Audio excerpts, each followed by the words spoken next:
nourrissait ses troupeaux. Jésus lui répondit, quiconque boit de cette eau aura encore soif. Mais celui qui boira de l'eau que je lui donnerai n'aura jamais soif. Et l'eau que je lui donnerai deviendra en lui. Et lui que je lui donnerai deviendra en lui une source d'eau qui me jaillira jusqu'à dans la vie éternelle. La femme lui dit, Seigneur, donne-moi cette eau afin que je n'aie plus soif et que je ne vienne plus puiser ici. Dans le verset 16, c'est là où tire notre thème. Va lui dire, Jésus, appelle ton mari et viens ici. La femme répondit, je ne prends de mari. Jésus lui dit, tu as eu raison de dire que je ne prends de mari, car tu as eu 5 maris et celui que tu en as maintenant n'est pas ton mari. Et c'est là que tu as dit vrai. C'est là où lui dit la femme, je vois que tu es un prophète. Je vois que tu es un prophète. Nos pères ont adoré sur cette montagne. Et vous dites-vous que le lieu où il faut adorer est à Jérusalem. Femme nous répondit, Jésus, moi l'air vient. Ça ne sera ni sur cette montagne, ni à Jérusalem adorera le Père. Vous adorez ce que vous ne connaissez pas. Nous adorons ce que nous connaissons. Quand le salut vient des Juifs. Mais j'aimerais sauter. Il y a quelque part, la femme est rentrée dans le village. Il dit aux gens, venez voir. Il y a un homme qui m'a tout dit. Parole de l'Éternel. Est-ce qu'on peut prendre Jean 5? Est-ce qu'on peut prendre Jean 5? Permettez-moi de lire vous voulez dans la parole. Est-ce qu'on peut prendre Jean 5? Le premier verset. Et quand c'est que la Bible déclare. Après cela, une fête de Juifs. Et Jésus monta à Jérusalem. Jésus monta maintenant à Jérusalem. Or, à Jérusalem, près de la porte des brebis, il y avait une piscine qui s'appelait en hébreu Bethesda. Il y avait 5 portiques. Sous ces portiques étaient couchés un grand nombre de malades. Des aveugles déboîtés qui attendaient le mouvement de l'eau. Quand un ange descendait de temps en temps dans la piscine et agitait l'eau, c'est lui qui descendait le premier. Après que l'eau avait été agitée et était guérie, quelques fuient sa maladie. Là, c'est prouvé. Un homme malade depuis 38 ans. Jésus l'ayant vu coucher et sachant qu'il était malade depuis longtemps, lui dit, veux-tu être guéri? Le maladie lui répondit, Papa Hervé, c'est que j'aime. C'est la réponse de la personne qui est malade. Dans ce texte-ci, par rapport à notre message de ce matin, c'est la réponse du malade qui me frappe. Jésus lui pose la question sur la guérison. Mais lui, pas autrement. D'autres personnes vont dire, il avait tort de répondre comme ça.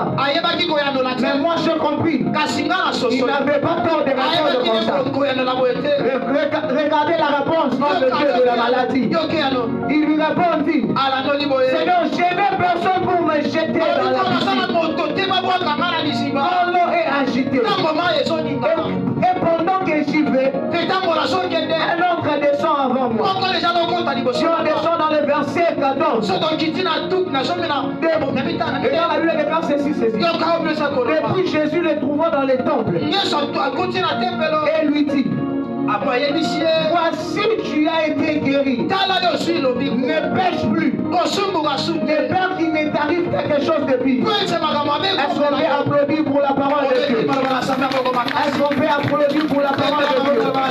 Je voudrais dire à une personne ce matin, Il y a quelque chose que Dieu va faire dans ta vie. Est-ce que tu peux te rasseoir? Il y a quelque chose que Dieu va faire dans la vie du papa. Ça ne sera pas que tu seras en train de tomber, mais tu seras en train de comprendre une vérité qui va te donner la direction depuis aujourd'hui jusqu'à l'éternité. Notre terme pendant ce moment ici, j'intitule ceci: va, appelle ton mari et viens ici. Mais la seule chose qui est en train de m'intriguer, papa, dans la conversation entre la femme et Jésus, il y a une grande sincérité chez la femme et il y a une grande vérité chez la femme. J'ai remarqué que la femme était sincère de Christ. Est-ce qu'on se comprend? Est-ce qu'on est ici? J'ai remarqué que la femme était tellement sincère avec Jésus. Elle disait la vérité avec Jésus. Et cette vérité-là a occasionné un miracle. J'aimerais, avant d'entrer dans mon message, j'aimerais dire à un frère, j'aimerais dire à une soeur, Jésus connaît tout ce qui se passe dans ta vie. Jésus connaît tout ce que tu es en train de vivre. Mais il faut savoir dire la vérité à Jésus. Est-ce que tu comprends? Est-ce qu'on s'en sur la vie? Il y a deux fois, il faut dire la vérité à Jésus pour que d'autres jamais puissent encore souffrir. Des fois, on ne dit pas la vérité, ma soeur. C'est pour cela qu'il y a d'autres brèches ne s'ouvrent pas. La femme est en train de dire la vérité à Jésus. Il dit ceci.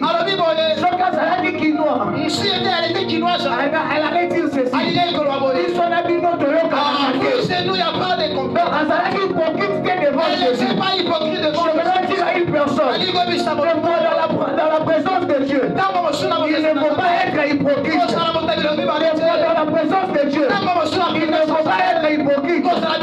S'il y avait un miracle qui était occasionné dans la vie de cette femme, parce que la femme était tellement sincère et véridique devant Jésus, la femme n'avait pas occasionné l'hypocrisie.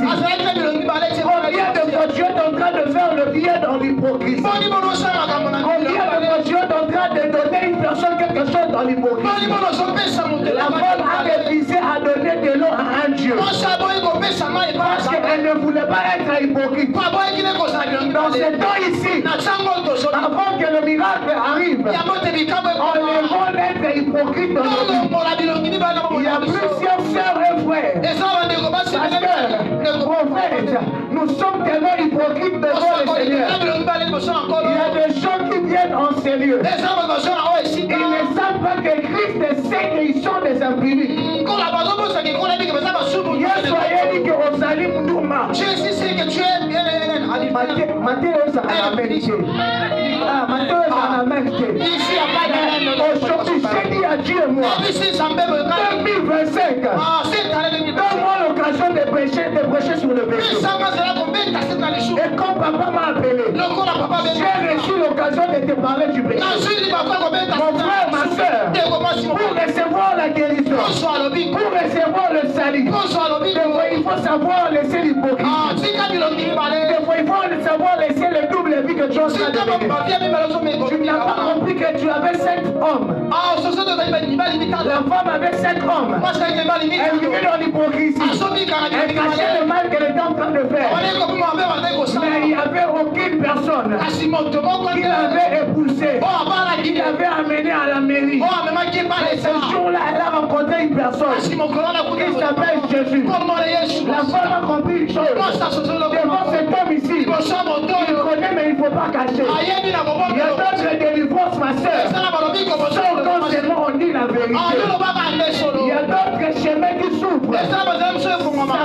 Quand on dit seulement la vérité. Aujourd'hui, combien de fois tu vois la guenille? Des fois, on est hypocrite devant le pasteur. Le pasteur peut connaître ce que tu es en train de vivre. Mais il ne te dira pas seulement. Des fois, on attend que toi-même que tu puisses le dire. Est-ce qu'on se comprend? Est-ce qu'on se comprend?